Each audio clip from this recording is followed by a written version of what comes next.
Hi ಎಲ್ಲರಿಗೂ ನನ್ನ ಪ್ರೀತಿಯ ನಮಸ್ಕಾರಗಳು. ಇವತ್ತಿನ ಬೆಳಗಿನ ತಿಂಡಿಗೆ ನಾನು ಸೂಪರಾಗಿರುವ ಅಕ್ಕಿ ರೊಟ್ಟಿ ಮತ್ತು ಟೊಮೆಟೊ ಸಾಸ್ ಮಾಡಿದೆ. ಅದಾದಮೇಲೆ ತಗೊಂಡೋಗ್ಲಿಕ್ಕೆ ಲಂಚ್ ಬಾಕ್ಸಿಗೆ ಏನಾದರೂ ಮಾಡಬೇಕಲ್ವ. ನಾನು ಏನೇ ಮಾಡಬೇಕಿದ್ರೂ ಒಂದು ದಿವಸಕ್ಕೆ ಮೊದಲೇ ಯೋಚನೆ ಮಾಡಿ ಇಡ್ತೀನಿ, ಇಲ್ಲಾಂದರೆ ಹರಿಬರಿ ಆಗುತ್ತೆ ನನಗೆ. ಬೆಳಿಗ್ಗೆ ಗಡಿಬಿಡಿ ಆದರೆ ಕಷ್ಟ ಆಗುತ್ತೆ. ನಾನು ರಾತ್ರಿನೇ ಯೋಚನೆ ಮಾಡಿ ರಾತ್ರಿನೇ ತಂದಿಟ್ಟೆ. ಮಶ್ರೂಮ್ ರೈಸ್ ಮತ್ತು ಅದಕ್ಕೆ ಸೈಡ್ ಡಿಶ್ ಆಗಿ ತೊಗರಿಬೇಳೆದು ದಾಲ್ ಮಾಡೋಣ ಅಂತ ರಾತ್ರಿನೇ ತೀರ್ಮಾನ ಮಾಡಿದ್ದೆ. ಹಾಗೆ ಇವತ್ತಿನ ಲಂಚ್ ಬಾಕ್ಸಿಗೆ ನಾನು ಮಶ್ರೂಮ್ ರೈಸ್ ಮತ್ತು ಬೇಳೆ ದಾಳು, ಇದರಲ್ಲಿ 2 ಬೇಳೆ ಮಿಕ್ಸ್ ಆಗಿದೆ. ನಾನು ಇವತ್ತು 1.5 ಗ್ಲಾಸ್, ಚಿಕ್ಕ ಗ್ಲಾಸಲ್ಲಿ 1.5 ಗ್ಲಾಸ್ ಫಸ್ಟ್ ಕ್ವಾಲಿಟಿಯ ಬಾಸ್ಮತಿ ರೈಸ್ ತಗೊಂಡಿದ್ದೀನಿ. ಯಾವ ರೈಸಲ್ಲಾದರೂ ಇದು ಮಾಡ್ಬೋದು. ಇದನ್ನು ಚೆನ್ನಾಗಿ ತೊಳೆದು ಒಂದು 20 ನಿಮಿಷಗಳ ಕಾಲ ನೆನೆ ಹಾಕಿಡ್ತೀನಿ. ನೆನೆ ಹಾಕಿದರೆ ನಮಗೆ ಅನ್ನ ಸ್ಮೂತಾಗಿ ಬರುತ್ತೆ, ತಿನ್ನಲಿಕ್ಕೂ ಕೂಡ ಚೆನ್ನಾಗಿರುತ್ತೆ. ಇದೊಂದು 20 ನಿಮಿಷಗಳ ಕಾಲ ಮುಚ್ಚಿಟ್ಟು ಒಂದು ಸೈಡಲ್ಲಿ ಇಡೋಣ. ಅಷ್ಟೊತ್ತಿಗೆ ನಾವು ಮಶ್ರೂಮನ್ನು ಕ್ಲೀನ್ ಮಾಡಿ ರೆಡಿ ಮಾಡೋಣ. ಮಶ್ರೂಮ್ ತಗೊಳ್ಳುವಾಗ ಯಾವಾಗಲೂ ನೋಡಬೇಕು, ಒಳ್ಳೆ ಬಿಳಿ ಕಲರ್ ಇದ್ದರೆ ಅದು ಹೊಸ ಮಶ್ರೂಮು. ಆಮೇಲೆ ಇದನ್ನು ಸ್ಕಿನ್ ಔಟ್ ಮಾಡಬೇಕು, ಬರೀ ತೊಳೆಯೋದಲ್ಲ.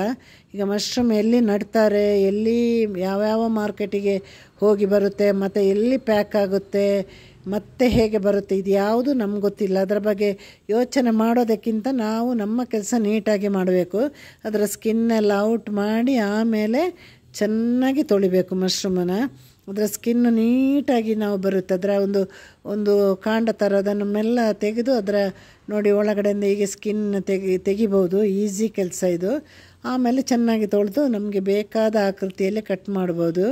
ಈಗ ದೊಡ್ಡ ಮಶ್ರೂಮ್ ಆದರೆ ನಾನೊಂದು 3 ಪೀಸ್ ಮಾಡ್ತೀನಿ, ಮೀಡಿಯಮ್ ಆದರೆ 2, ಚಿಕ್ಕದಾದರೆ ಹಾಗೇ ಹಾಕ್ತೀನಿ. ಇದು ಬೆಂದ ಮೇಲೆ ಬಹಳ ಚಿಕ್ಕದಾಗುತ್ತೆ. ನಮಗೆ ಒಂದೊಂದು ಸಲ ಚಿಕ್ಕ ಮಶ್ರೂಮನ್ನ ಕಟ್ ಮಾಡಿದರೆ ಕಣ್ಣಿಗೆ ಕಾಣಿಸೋದಿಲ್ಲ. ಹಾಗೆ ನಿಮ್ಮ ಆಯ್ಕೆ, ಅದು ಹೇಗೆ ಬೇಕಾದರೂ ಕಟ್ ಮಾಡಿ. ಇವಾಗ ನಾನು ನೋಡಿ ತೊಳೆದು ಈ ಥರ ಕಟ್ ಮಾಡಿದ್ದೀನಿ. ಇವಾಗ ನಾವು ದಾಲಿಗೆ ಬೇಕಾದ ಬೇಳೆಗಳನ್ನು ರೆಡಿ ಮಾಡೋಣ. ಒಂದು ಸಣ್ಣ ಕಪ್ಪಲ್ಲಿ ನಾನು ಹೆಸರು ಬೇಳೆ ಅಷ್ಟೇ, ಅದೇ ಸೇಮ್ ಕ್ವಾಂಟಿಟಿ ನಾನು ತೊಗರಿಬೇಳೆ ತೆಗೆದು ತೊಳೆದು ನೆನೆ ಹಾಕಿದ್ದೀನಿ. ಒಂದು 10 ನಿಮಿಷ ನೆನೆ ಹಾಕಬೇಕು, ಆಗ ಬೇಗ ಬೇಯುತ್ತೆ. ಮತ್ತು ಅಲ್ಲೂ ಕೂಡ ಅಷ್ಟೇ ಸ್ಮೂತಾಗಿ ನಮಗೆ ಸಿಗುತ್ತೆ ಬೇಳೆಗಳೆಲ್ಲ. ಒಂದು 8 ವಿಸಿಲಿಗೆ ಬೇಯಬೇಕಾದ ಬೇಳೆ 6 ವಿಸಿಲಿಗೆ ಬೇಯುತ್ತೆ. ಸ್ವಲ್ಪ ಹೊತ್ತು ನೆನೆ ಹಾಕಿದರೆ, ನೆನೆ ಹಾಕುವಾಗಿದ್ದರೆ ತೊಳೆದು ನೆನೆ ಹಾಕಿ. ಆಮೇಲೆ ಒಂದು 10 ಬೆಳ್ಳುಳ್ಳಿ ಹೆಸರು ತೆಗೆದು ನಾನೀಗ ಕಟ್ ಮಾಡಿ ಹಾಕಿದ್ದೀನಿ. ಇನ್ನು ಅದಕ್ಕೆ ಬೇಕಾದ ಟೊಮೆಟೊ, ಹಸಿಮೆಣಸಿನಕಾಯಿ, ಈರುಳ್ಳಿ, ಸ್ವಲ್ಪ ಬೇಯುವಾಗ ಅರಿಶಿನ ಒಂದು ಅರ್ಧ ಸ್ಪೂನು, 1-2 ಚಿಟಿಕೆ ಜೀರಿಗೆ, ಆಮೇಲೆ 2 ಡ್ರಾಪ್ಸ್ ಎಣ್ಣೆ ಹಾಕಿ ನೀರು ಹಾಕಿ ಕುಕ್ಕರಲ್ಲಿ ಚೆನ್ನಾಗಿ ಬೇಯಿಸಿ. ನಿಮ್ಮ ಕುಕ್ಕರಲ್ಲಿ ಎಷ್ಟೆಷ್ಟು ವಿಸಿಲಿಗೆ ಬೇಯುತ್ತೋ ಅಷ್ಟು ವಿಸಿಲಲ್ಲಿ ಬೇಯಿಸಿ. ಒಟ್ಟಲ್ಲಿ ಚೆನ್ನಾಗಿ ಬೇಯಬೇಕು.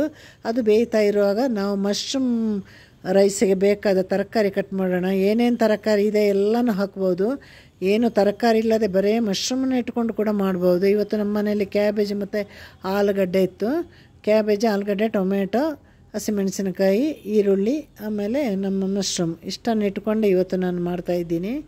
ಆಮೇಲೆ ಬಟಾಣಿ ಎಲ್ಲನೂ ಸೇರಿಸ್ಬೋದು, ಕ್ಯಾಪ್ಸಿಕಮ್ ಸೇರಿಸ್ಬೋದು, ಕ್ಯಾರೆಟ್ ಸೇರಿಸ್ಬೋದು, ಆಮೇಲೆ ಏನು ಹೇಳೋದು, ಈರುಳ್ಳಿ ಲೀವ್ಸ್ ಬರುತ್ತಲ್ಲ ಅದನ್ನು ಕೂಡ ಸೇರಿಸ್ಬೋದು. ಇವಾಗ ನಾವು ಹೇಗೆ ಮಾಡೋದು ಅಂತ ನೋಡುವ ಮೊದಲು.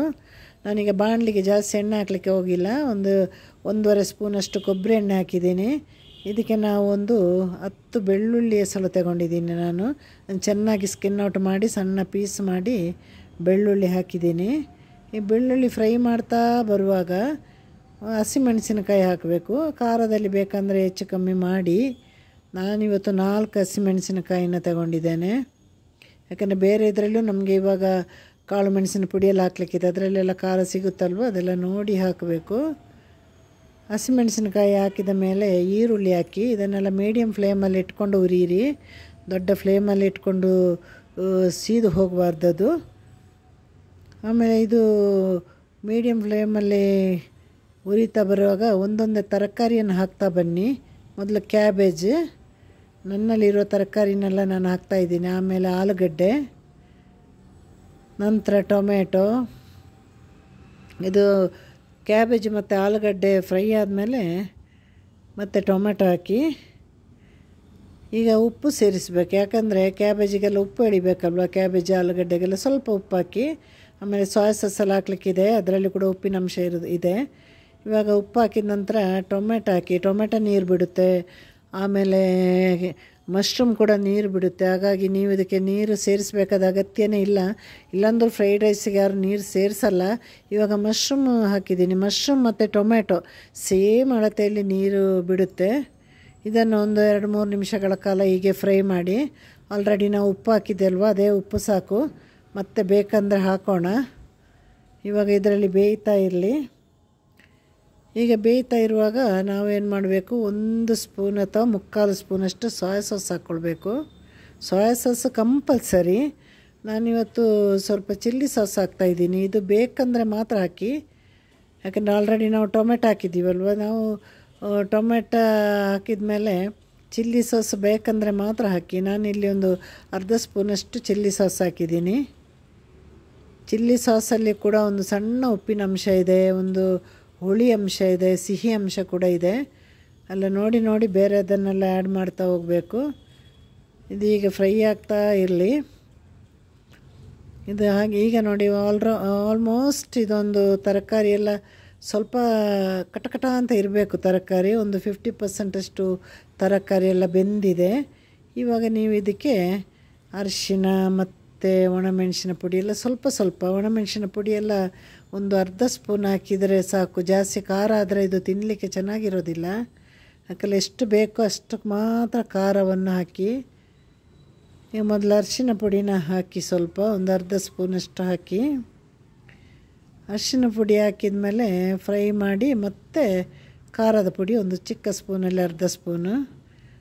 ಆಮೇಲೆ ಜೀರಿಗೆ ಪುಡಿ 2 ಚಿಟಿಕೆ, ಕಾಳು ಮೆಣಸಿನ ಪುಡಿ ಬಂದು ಒಂದು ಅರ್ಧ ಸ್ಪೂನು. ಖಾರ ಜಾಸ್ತಿ ಬೇಕಾದವರು ಕಮ್ಮಿ ಬೇಕಾದವರು ಖಾರದಲ್ಲೆಲ್ಲ ವ್ಯತ್ಯಾಸ ಮಾಡ್ಕೊಳ್ಳಿ. ಇವಾಗ ಇದನ್ನು ಒಂದು 2 ನಿಮಿಷ ಹೀಗೆ ಫ್ರೈ ಮಾಡಿ, ಅದರ ಹಸಿ ವಾಸನೆ ಎಲ್ಲ ಹೋಗಬೇಕು. ಅದು ನಮಗೆ ಫ್ರೈ ಮಾಡ್ತಾ ಅದರ ಫ್ಲೇವರ್ ಬರುವಾಗ ನಮ್ಗೆ ಗೊತ್ತಾಗುತ್ತೆ ಹಸಿ ವಾಸನೆ ಎಲ್ಲ ಹೋಗಿದೆ ಅಂತ. ಇವಾಗ ನೀವು ಬೇಯಿಸಿಟ್ಟ ಬಾಸ್ಮತಿ ರೈಸ್, ನಾನೊಂದು 85% ಬೇಯಿಸಿದ್ದೆ. ಅದು ಒದರಬೇಕು ಅನ್ನ, ಇಲ್ಲಾಂದರೆ ಬಜ್ಜಿ ಥರ ಆಗಿಬಿಡುತ್ತೆ. ನಮಗೆ ಅನ್ನ ಬಿಡಿ ಬಿಡಿಯಾಗಿರ್ಬೇಕು. ಹಾಗೆ ನಾವು ಒಂದು 3/4 ಅಲ್ಲ, ಒಂದು 85% ಬೇಯಿಸ್ಬೋದು. ಈಗ ನಮ್ಮ ಫ್ರೈಡ್ ರೈಸ್ ನೋಡಿ ರೆಡಿಯಾಗಿದೆ. ಇನ್ನು ಇದಕ್ಕೆ ಗೋಡಂಬಿ ಬೀಜ ಅದರ ಹಾಕ್ಬೋದು, ಮತ್ತು ಕೊತ್ತಂಬರಿ ಬೇಕಂದ್ರೆ ಹಾಕಿ. ನಾನಿವತ್ತು ಗೋಡಂಬಿ ಬೀಜ ಹಾಕ್ತಾಯಿಲ್ಲ, ಬರೀ ಕೊತ್ತಂಬರಿ ಕಟ್ ಮಾಡಿ ಹಾಕ್ತಾಯಿದ್ದೀನಿ. ಗೋಡಂಬಿ ಬೀಜ ಎಲ್ಲ ಹಾಕಿದರೆ ಅದು ಬಹಳ ಹೆವಿ ಆಗುತ್ತೆ ಮಧ್ಯಾಹ್ನದ ಊಟಕ್ಕೆಲ್ಲ. ಒಂದೊಂದು ಸಲ ಪಲಾವ್ಗೆಲ್ಲ ಹಾಕ್ತೀನಿ, ಇಲ್ಲ ಅಂತಲ್ಲ. ಈಗ ಕೊತ್ತಂಬರಿ ಸೊಪ್ಪು ಹಾಕಿ ನಮ್ಮ ಏನು ಹೇಳೋದು ಮಶ್ರೂಮ್ ಫ್ರೈಡ್ ರೈಸ್ ರೆಡಿಯಾಗಿದೆ. ಮಶ್ರೂಮ್ ರೈಸ್ ಅಂತಲೇ ಹೇಳೋದು ಇದನ್ನು. ತುಂಬ ಸೂಪರಾಗಿರುತ್ತೆ. ಅದರ ಜೊತೆ ಬೇಳೆ ದಾಲ್ ಮಾಡಿದ್ದೀನಲ್ವ, ದಾಲಿಗೆ ನಾವೀಗ ಕುಕ್ಕರಲ್ಲಿ ಬೇಯಿಸಿದ ಮೇಲೆ ಒಗ್ಗರಣೆಗೆ ಏನೆಲ್ಲ ಬೇಕು ಅಂತ ಹೇಳ್ತೀನಿ ನಾನು. ಸಾಸಿವೆ, ಕರಿಬೇವು ಸೊಪ್ಪು, ಆಮೇಲೆ ಒಣಮೆಣಸಿನಕಾಯಿ, ಎಣ್ಣೆಗೆ ಒಂದು ಚಿಟಿಕೆ ಜೀರಿಗೆ ಎಲ್ಲ ಇದೆಲ್ಲ ಆಫ್ ಮಾಡಿದ ಮೇಲೆ ಹಿಂಗನ್ನ ಹಾಕಬೇಕು. ಹಿಂಗು ಪುಡಿ ಇದ್ದರೆ ಹಾಕಬೇಕು, ಇಲ್ಲಾಂದರೆ ಕಹಿ ಬಂದುಬಿಡುತ್ತೆ. ಆವಾಗ ಅದನ್ನು ಬೇಳೆಗೆ ಒಗ್ಗರಣೆ ಹಾಕಿದರೆ ಬೇಳೆ ದಾಲ್ ಕೂಡ ರೆಡಿ ಆಯಿತು. ಮಶ್ರೂಮ್ ರೈಸ್ ಮತ್ತು ಬೇಳೆ ದಾಳು ಒಳ್ಳೆ ಕಾಂಬಿನೇಷನ್. ಬೇಳೆ ದಾಳಿಗೆ ಬೇಕಂದರೆ ಕೊತ್ತಂಬರಿ ಸೊಪ್ಪನ್ನು ಕೂಡ ಹಾಕ್ಬೋದು. ಎಲ್ಲರೂ ಇದನ್ನು ಮನೆಯಲ್ಲಿ ಮಾಡಿ ನೋಡಿ, ಮಕ್ಕಳಿಗೆಲ್ಲ ಕೊಡಿ.